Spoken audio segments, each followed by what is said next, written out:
Olá, o meu nome é Daniele, em mais um episódio do Conversa com o Especialista da SEMAAC, da Câmara Empresarial de Mediação e Arbitragem, da Associação Comercial de São Paulo. Hoje nós vamos abordar um tema de grande relevância para o mercado jurídico e empresarial, a arbitragem. Vamos ver como a arbitragem tem sido utilizada aos contratos, às relações societárias e, ao final, abordaremos alguns aspectos da PL número 4 de 2025. A arbitragem tem sido cada vez mais utilizada e acessível de forma eficiente na resolução de disputas empresariais.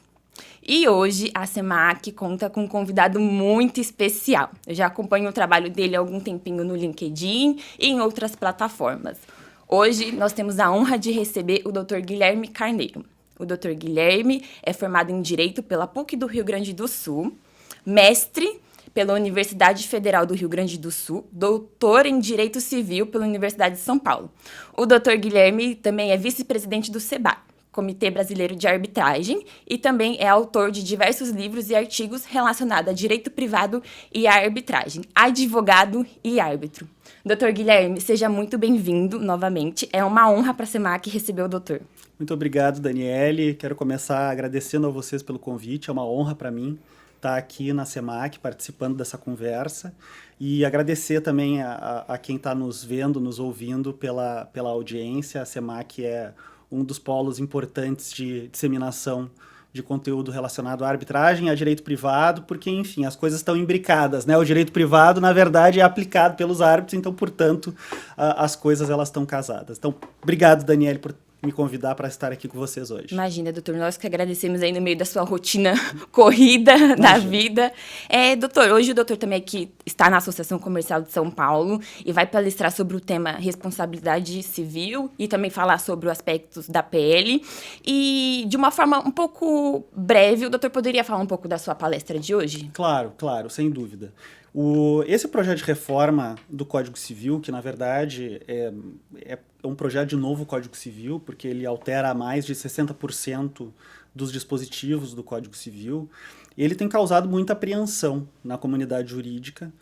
Isso pode ser visto das tantas manifestações de ponderação e de crítica. Primeiro porque é um projeto, em grande medida, surpreendente. Eu vou falar um pouco sobre isso. Ele é surpreendente porque não havia, efetivamente, um pleito, uma demanda da comunidade por uma alteração tão extensa do Código Civil. O que havia, é claro, e é natural que haja, demandas de alterações pontuais ao Código Civil que vêm sendo feitas desde a sua entrada em vigência. Desde lá de 2003, a gente nota que leis alteram pontuais aspectos do Código Civil e é natural que assim seja. Uhum. E uma demanda de talvez adequar não só o direito civil, mas todos os campos do direito, às novas tecnologias, o que seria facilmente feito por meio de uma lei ordinária, de uma lei aditiva, não alterando um código, né, mas de uma lei aditiva que pudesse, inclusive, ser o receptáculo de alterações subsequentes, porque tecnologia evolui a todo dia. Só para dar um exemplo, esse PL, ele menciona o Skype. O Skype deixou de existir há 2 meses, então é um PL que já está desatualizado quando lida com tecnologia. Não se faz isso num Código Civil. Mas eu vou tratar hoje sobre o tema da responsabilidade civil, aqui na Associação Comercial. E o tema da responsabilidade civil, eu diria que é o mais preocupante dentre todos os temas que vêm propostos pelo projeto de Lei 4/2025. Por quê? Primeiro, em termos quantitativos. Todos os dispositivos hoje vigentes do Código Civil sobre responsabilidade civil, eles são excluídos e substituídos. Nada sobra. A disciplina da responsabilidade civil é inteiramente substituída por 36 novos dispositivos, mais uma série de outros parágrafos e incisos, o que dá conta de que não é uma mera atualização. É uma substituição, é uma nova disciplina da responsabilidade civil. E, em segundo lugar, no conteúdo, adota uma disciplina que é muito diferente da que nós temos hoje. Só para pegar um exemplo ou 2 exemplos, mas que remetem a um conceito central que essa disciplina proposta apresenta. A gente hoje tem como princípio retor da responsabilidade civil no Brasil o princípio da reparação integral. Ou seja, o dano ele é reparado na medida do dano, não mais que o dano, não menos que o dano. A função da responsabilidade civil é reparar o dano. Sim. esta disciplina que se quer instaurar, que se quer inserir no Código Civil, ela abandona o princípio da reparação integral e substitui por um viés punitivista. Não se trata mais só de reparar o dano, mas de punir o agente, de punir aquele que eventualmente produziu o dano na esfera de outrem, o que significa aumentar exponencialmente as indenizações, podendo chegar até 4 vezes o valor da indenização fixada originalmente, caso a reparação integral tivesse sido preservada. Isso traz um impacto muito significativo, por vários motivos. Não é uma função adequada, função punitiva à tradição jurídica brasileira, não se justifica um bis in idem com relação a outras esferas, como a administrativa sancionadora, a própria penal, teria um bis in idem aí. Mas, fundamentalmente, o que cria é um impacto econômico muito significativo, Daniele, muito significativo. Se você pensar, a gente está aqui numa associação comercial. Se você pensar na prática das empresas, no final de cada ano, ela faz o orçamento do ano seguinte, ela organiza suas finanças, faz as suas provisões, e é natural que olhe para a carteira de processos que, eventualmente, ela tenha lá os potenciais passivos. Vamos pensar, uma empresa que tenha, vamos lá, 10 ações de responsabilidade civil contra si, tramitando na justiça comum. Ela provisiona X hoje. Agora, se por acaso esse PL entrar em vigência, ela não vai poder provisionar mais X, ela vai ter que provisionar 4X, porque a perda dela pode ser não X, mas 4 vezes o valor do que é pleiteado, dependendo do entendimento do julgador. Se o julgador achar que deve punir, se o julgador achar que deve fixar uma indenização mais pesada, ele poderá fazê-lo. Isso tem previsão no PL. Então, estou pegando esse exemplo, que é, eu acho, o exemplo mais gritante em termos de impacto econômico nos contratos, porque mostra que não se tem uma tranquilidade, um consenso e menos ainda um estudo de impacto jurídico-econômico destas alterações que estão sendo propostas. Não se fez.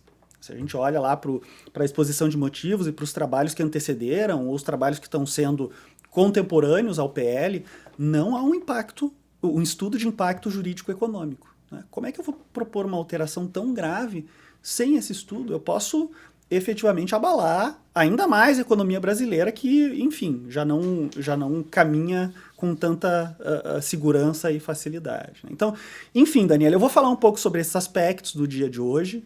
Eu vou falar sobre a diluição de 4 principais conceitos, do conceito de risco, do conceito de nexo de causalidade, do conceito de reparação integral e do conceito de autonomia privada e mostrar que eles morrem com esse PL, tal qual nós temos eles hoje. Eles são substituídos por disciplinas absolutamente diferentes. Tudo aquilo que a gente aprendeu da prática e da teoria, nós vamos ter que esquecer e reaprender. Porque o que vem aí, se vier, e esperamos que não venha, vai ser muito diferente do que nós temos. E, pessoal, a íntegra da palestra que o Dr. Guilherme vai fazer hoje aqui na Associação Comercial de São Paulo vai estar disponível na descrição do nosso vídeo. E, Dr. Guilherme, conta um pouco pra gente como que o doutor iniciou a sua carreira na arbitragem, qual foi o seu primeiro contato? Vamos lá, na verdade, eu conjugo muito desde sempre, desde que eu comecei a trabalhar na advocacia, a advocacia em si com a parte acadêmica, né? Então as coisas estiveram sempre casadas no meu trabalho prático. Eu hoje trabalho como advogado de parte, como árbitro e como parecerista em alguns casos em que se demanda um parecer sobre algum aspecto em relação ao qual eu tenho expertise, como por exemplo interpretação contratual, que foi a matéria da minha tese de doutorado. Eu trabalho em arbitragens domésticas e internacionais, mas eu comecei a trabalhar efetivamente com arbitragem no escritório do qual eu faço parte desde 2005, que é a Tosini Freire Advogados, sou sócio, hoje fiz toda a carreira lá, e se eu pensar retrospectivamente, em 2005, o número de arbitragens não era tão grande quanto o que se tem hoje. Então, de certa maneira, como o meu trabalho sempre foi de resolução de disputas, na área de resolução de disputas, foi um caminho natural, também pela minha expertise acadêmica e enfim, pela especialização que eu acabei desenvolvendo, de passar a assumir esses casos, né? De passar a assumir esses casos primeiro como advogado de parte Eu tive uma experiência no exterior também.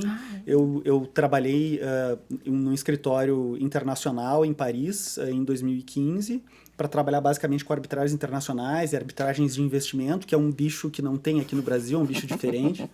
E isso, claro, agregou muito para a minha prática, de modo que, enfim, hoje eu atuo fundamentalmente com arbitragens domésticas e internacionais, seja como advogado de parte, seja como árbitro. Então, tô nesse blend aí, né? Porque aos poucos você vai construir a sua carreira, sendo convidado para participar de listas de árbitros, etc., e vai incrementando, né? Eu tenho uma participação institucional, que essa prática me levou a construir. Eu sou vice-presidente do SEBAR, eu sou membro da Comissão Global de Arbitragem da CCI, que é a principal câmara de arbitragem internacional. E eu tenho todo o viés acadêmico também, como você falou, fiz doutorado em Direito Privado aqui na USP, uma tese que eu defendi em 2018 sobre interpretação contratual, que fiquei muito feliz de ter sido escolhida a melhor tese de Direito Civil daquele parabéns. ano. Muito obrigado, muito obrigado.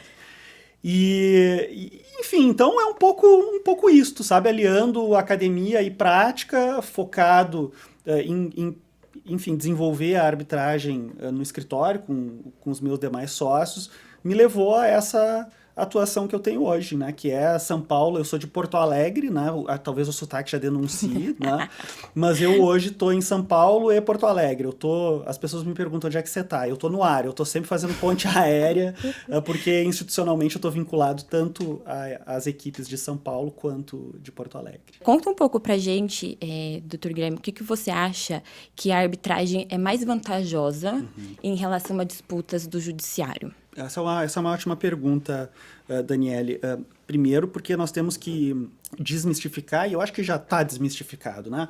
Mas desmistificar que a arbitragem sirva para desafogar o Poder Judiciário. A arbitragem ela não serve para desafogar o Poder Judiciário. É só a gente olhar o número de processos judiciais que nós temos em trâmite, né? E os dados do CNJ sempre assustam, né? Quando a gente olha. É verdade. Né? E a gente comparar com o número de casos de arbitragens que a gente tem em trâmite no Brasil. Não há comparação, a arbitragem não serve para desafogar o Poder Judiciário, mas ela é mais vantajosa, bem mais vantajosa, quando as partes buscam certas garantias que nem sempre o Poder Judiciário é capaz de dar. Por exemplo, uma maior expertise, uma maior especialidade de quem vai interpretar o seu contrato, né? Você tem a garantia, dependendo dos árbitros que você escolhe, você tem uma garantia de que o seu contrato será julgado por alguém que é especialista no campo da economia, do mercado, né, e do direito em que o seu contrato e a sua atividade empresarial se inserem. Então, o grau de especialização, que nem sempre ou quase nunca se consegue ter no Poder Judiciário, você vai ter na arbitragem, né? Você vai ter porque depende só da escolha das partes. Segundo ponto vantajoso é que na arbitragem há uma incursão muito mais profunda nas peculiaridades do caso e na prova produzida. Não que os juízes não queiram, todos eles querem e gostariam de poder ter tempo de fazer essa incursão. Mas, mais uma vez, a gente olha para o número de casos judiciais em trâmite, é simplesmente impossível para que se possa ter tempo de fazer realmente essa incursão profunda em todos os casos judiciais. A arbitragem não. A arbitragem ela propicia isto, né? Porque é um número menor, efetivamente as complexidades elas conseguem ser atendidas com o grau de profundidade que elas merecem, né? A celeridade, eu acho que é outro aspecto vantajoso em comparação ao Poder Judiciário. Em arbitragem não há recursos, então você tem uma instância só, o seu caso tem um trâmite realmente bem mais acelerado que no Poder Judiciário. Algumas pessoas falam, mas a arbitragem já não é mais tão rápida quanto eu ia colocar isso agora. Tem uma estimativa que um procedimento arbitral demora em torno de 2 a 3 anos. E qual é a percepção do doutor nesse sentido? Depende, tem muitos critérios, tem muitas variáveis que fazem com que o procedimento dure menos ou mais, né? Por exemplo, se você consegue escolher uma arbitragem expedita, dependendo da Câmara há esse procedimento previsto, você consegue ter a garantia de que o caso vai ser resolvido em 6 meses ou 1 ano, dependendo das regras aplicáveis. Então já é um mecanismo que encurta, né? Escolher uma arbitragem expedita para litígios de menor expressão econômica. Uma segunda variável é a complexidade. Porque se você tem, por exemplo, uma questão puramente contratual de interpretação de cláusula, um M&A, por exemplo, que está sendo discutido, um earn-out, etc., talvez você tenha uma arbitragem mais célere. Agora, se você tem um caso de construção civil, que vai demandar perícia, que vai demandar eventualmente inspeção in loco, etc., você vai ter um caso mais alongado. Não tem jeito, a produção da prova é o que mais, digamos, alonga o procedimento arbitral. E, em terceiro lugar, depende também do perfil dos árbitros que você escolhe, né? Há árbitros que conseguem ser mais expeditos, tem um número de casos que estão melhor administrados e outros que não. Então, essas variáveis entram em questão. O fato é que, apesar da arbitragem, em alguns casos, não ser mais tão rápida quanto era lá no início, quando a gente tinha poucos casos, ela ainda assim é muito mais rápida que o Poder Judiciário. Você falou aí de uma média de 2, 3 anos. Vamos olhar para um processo judicial, né? Talvez em 2, 3 anos a gente, às vezes, não tem nem sentença proferida, né? Quando muito, no Tribunal de Justiça, um recurso de apelação.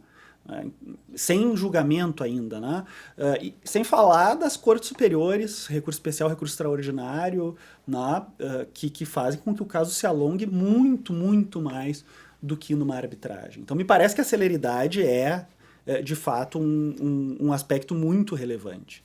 Você sabe que o Comitê Brasileiro de Arbitragem, o CBAR, em 2021, fez uma pesquisa nos players de arbitragem, árbitros, advogados, enfim, advogados de empresas, perguntando, dentre as tantas perguntas, né, perguntando quais benefícios concretos da arbitragem que as pessoas identificam.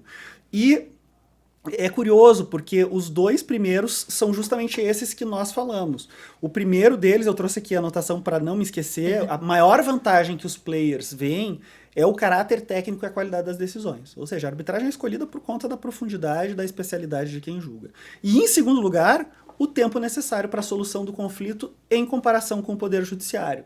Então, realmente, essas 2 variáveis aí, qualidade e celeridade, são as que mais pesam e são percebidas na prática como aquelas que efetivamente têm sido levadas a efeito, têm sido respeitadas, né, o que faz com que a arbitragem tenha o sucesso que tem. Doutor Guilherme, o público aqui da Associação Comercial e principalmente da SEMAC são empresários e advogados.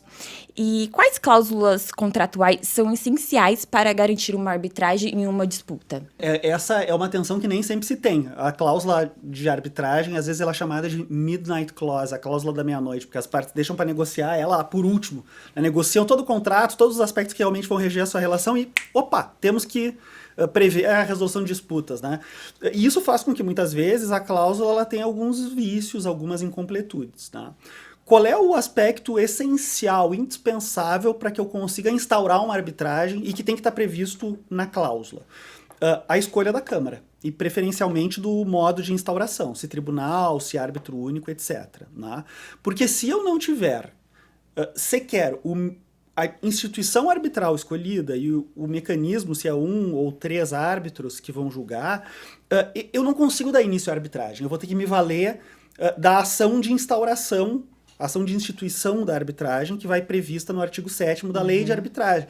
Ou seja, vou ter que ir para o Poder Judiciário, vou ter que pedir, senhor juiz, preencha a lacuna desse contrato com a Câmara que as partes não previram, né? Com o modo de instituição da arbitragem que não previram. E isso vai fazer com que haja muito mais demora, com que haja um litígio pré-arbitral desnecessário e, muitas vezes, uma solução que não é a solução que as partes querem, porque ela vai ser determinada por um juiz. Então, assim, a primeira e mais importante, o primeiro e mais importante critério, ponto a se inserir na cláusula arbitral é isso, é a escolha da Câmara. Atenção para a clareza quanto à instituição também. Não adianta simplesmente dizer que é a Câmara Comercial de São Paulo. A Câmara Comercial de São Paulo não quer dizer nada. Ela pode ser qual Câmara Comercial de São Paulo, né? A CCI, por exemplo, tem uma subsede aqui em São Paulo, e é Câmara de Comércio Internacional. A CEMAC pode ser também. Então, se você quiser escolher a CEMAC, você coloque e tenha assertividade de que esta é a instituição que você está escolhendo. Porque, mais uma vez, pode gerar ambiguidade, vagueza na cláusula e ter uma discussão sobre o erro material dessa cláusula.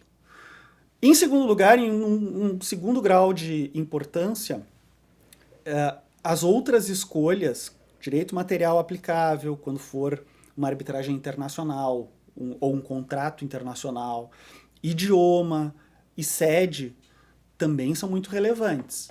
Não são essenciais, porque você consegue instaurar uma arbitragem desde logo, mas são muito relevantes e eu diria, faça isso, manifeste a sua escolha para que não tenha uma discussão depois de instaurada a arbitragem sobre direito aplicável, sobre idioma, etc. Né?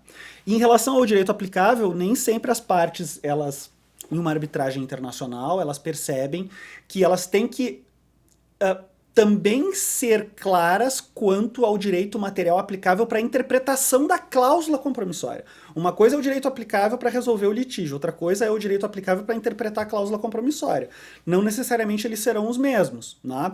Então as partes, quando forem efetivamente redigir a cláusula, que sejam claras quanto a isso. O direito aplicável para resolver o litígio para interpretar a cláusula compromissória é, sei lá, o direito brasileiro, o direito francês, o direito seja qual for. Tem que ter clareza.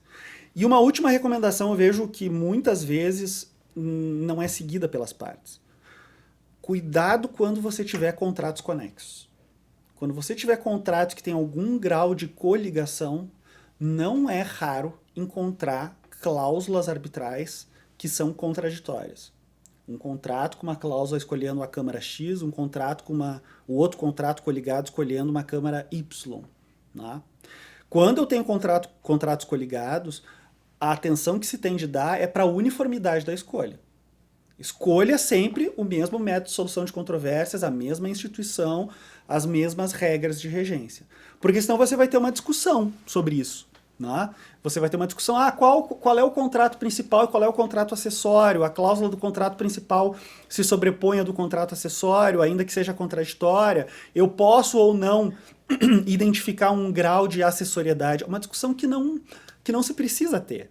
Ou quando você tem, por exemplo, uma cláusula arbitral, uma cláusula de eleição de foro. Né?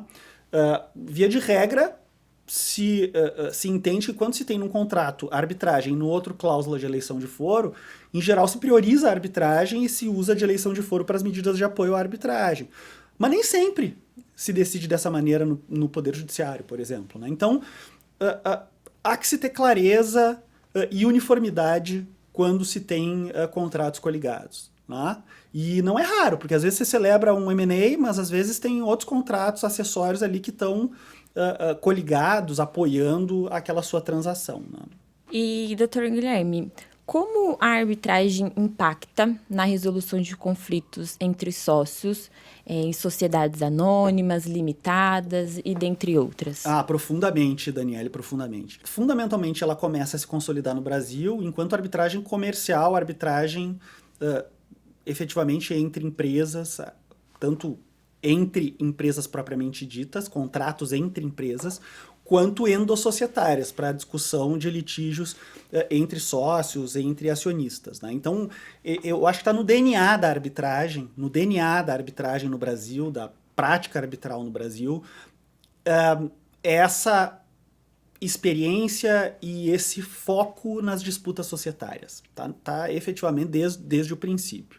A previsão da arbitragem em negócios jurídicos societários permite que os litígios sejam muito menos traumáticos do que seriam se, por exemplo, fossem levados ao Poder Judiciário, em que eu tenho um arsenal de recursos à disposição, muitas vezes guerra de liminares, algo que pode, muito mais do que ajudar na solução da controvérsia, vamos pensar uma controvérsia entre sócios, né, endossocietária, muito mais prejudicar essa resolução da controvérsia do que ajudar. E a arbitragem não. A arbitragem, por ser mais técnica, por ser mais expedita, por não permitir essa guerra de recursos, guerra de liminares, né, como se tem no Poder Judiciário, no mesmo grau que se tem no Poder Judiciário, me parece que ela é muito mais segura, ela é muito mais apropriada para necessária tranquilidade ou algum grau de tranquilidade das relações endossocietárias do que o Poder Judiciário, né?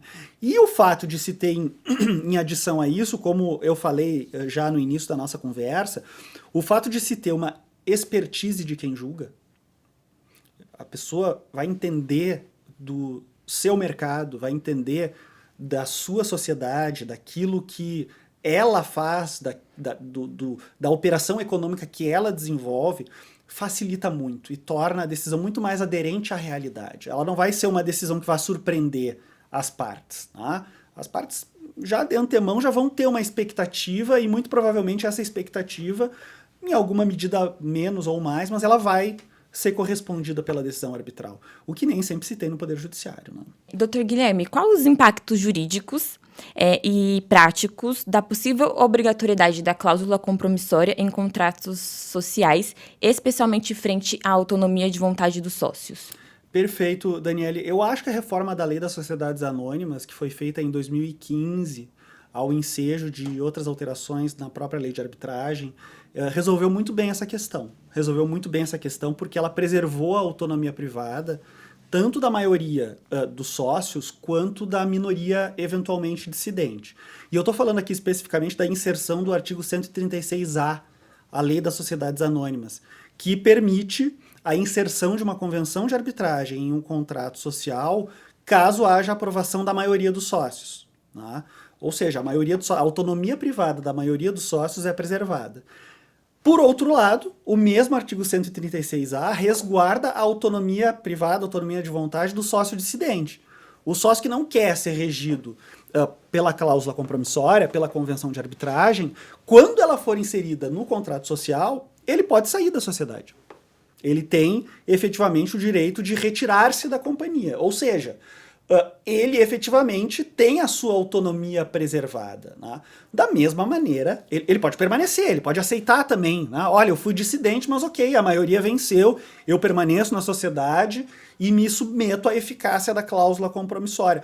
Da mesma maneira que o sócio dissidente tem de se submeter a todas e quaisquer deliberações tidas por maioria das quais ele também for dissidente. Então não muda muito esta relação de maioria-minoria dissidente. Né? Mas o fato é que há aqui uma obrigatoriedade anuída pelo sócio. Se ele permanece, ele continua exercendo a sua autonomia privada, porque de maneira voluntária ele permaneceu na sociedade e voluntariamente ele aderiu àquela cláusula compromissória. Se ele não quiser aderir, sem problema algum, o 136A permite que ele exerça plenamente a sua autonomia privada e se retire da sociedade. Então me parece que o 136A, quando a gente fala hoje de obrigatoriedade da cláusula compromissória em contratos sociais, eu acho que talvez não seja mais a melhor expressão, porque não há mais essa obrigatoriedade, na medida em que há uma preservação da autonomia privada por conta desses aspectos e dessas possibilidades de retirada do sócio. Encaminhando aqui para o encerramento da nossa conversa, ontem nós tivemos um bate-papo para a gente alinhar essa conversa de hoje, e depois da nossa conversa eu fui ali olhar o projeto de lei, número 4 de 2025, e o artigo 97, inciso 9 da PL, me chamou um pouco de atenção e eu gostaria de saber a opinião do doutor. Se as disputas entre sócios e sociedade serão decididas por arbitragem, nesse sentido, o doutor entende que há uma obrigatoriedade? Os grandes problemas, ou um dos grandes problemas desse PL é a falta de clareza na redação dos dispositivos. Né? Então, se ele tivesse sido, inclusive, sob o ponto de vista textual, mais bem elaborado, a gente não teria essas dúvidas que a gente está tendo agora, né? E que, se por acaso entrar em vigência, vão ter que ser solucionadas pelo Poder Judiciário. Então, veja a dose de insegurança jurídica que está gerando. Eu, particularmente, lendo o artigo 997, inciso 9, que estabelece ali os elementos do contrato social, né? Não me parece que o Código Civil, que o PL de reforma, ou o PL de novo Código Civil, esteja querendo impor a obrigatoriedade da convenção de arbitragem, da inclusão da arbitragem, apesar da imprecisão da redação da margem para isso. O que ele está estabelecendo é que, como elemento do contrato social, tenha de haver uma manifestação das partes se, e apenas se, a arbitragem está sendo o método escolhido para a resolução de controvérsias, né? Então não me parece que ele esteja estabelecendo uma obrigatoriedade de que a arbitragem conste do contrato social, mas uma obrigatoriedade que as partes manifestem sobre a resolução de controvérsias que estão escolhendo. Até porque uma obrigação legal de submissão à arbitragem não tem lugar nos dias de hoje. Isso tinha, assim, a arbitragem obrigatória no Brasil ficou no século XIX, quando a gente tinha lá o regulamento 737 de 1850, vinculado ao Código Comercial de 1850, prevendo, por exemplo, a arbitragem obrigatória para contratos de seguro, né? A arbitragem, hoje, ela se ancora na autonomia privada, ela tem origem negocial e função jurisdicional, a gente não pode inverter os fatores, né? A gente não pode prescindir da autonomia privada como nascedouro da escolha da arbitragem como método de solução de controvérsias para o seu negócio concreto. Na verdade, a preocupação que esse artigo 997, inciso 9, gera, e ela vem sendo apontada, inclusive, por uma task force que nós constituímos no SEBAR para analisar os impactos do PL de alteração do Código Civil na arbitragem, coordenada brilhantemente pelo Giovanni Nani e pelo Rafael Xavier. A preocupação que me gera o 997, inciso 9, que eles apontam, é que se a gente conjuga a leitura do 997, inciso 9, ao artigo 999 caput do Código Civil, hoje vigente, ele poderia gerar a exigência de que o quórum para aprovação da inserção de uma cláusula compromissória tenha de ser unânime, e não por maioria. O que é um entrave, assim, absurdo, né? Um entrave que cria uma barreira inaceitável ao instituto da arbitragem e ao exercício da autonomia privada. Eu estou absolutamente convicto de que não é e não foi esta a intenção de quem propôs esse dispositivo. Mas veja, uma falta de leitura sistemática daquilo que se propõe pode gerar esse tipo de conclusão distorcida. De daqui a pouco, em uma leitura distorcida de dois artigos que podem ser conjugados, se criar uma solução que é barrar a arbitragem. Basta um sócio dissidente que não se poderá, de acordo com esta leitura, né, inserir a convenção no contrato social, né? Então, veja, Daniele, como é importante ter o que não se teve até agora com o trâmite do PL. Atenção para a redação, tempo de reflexão.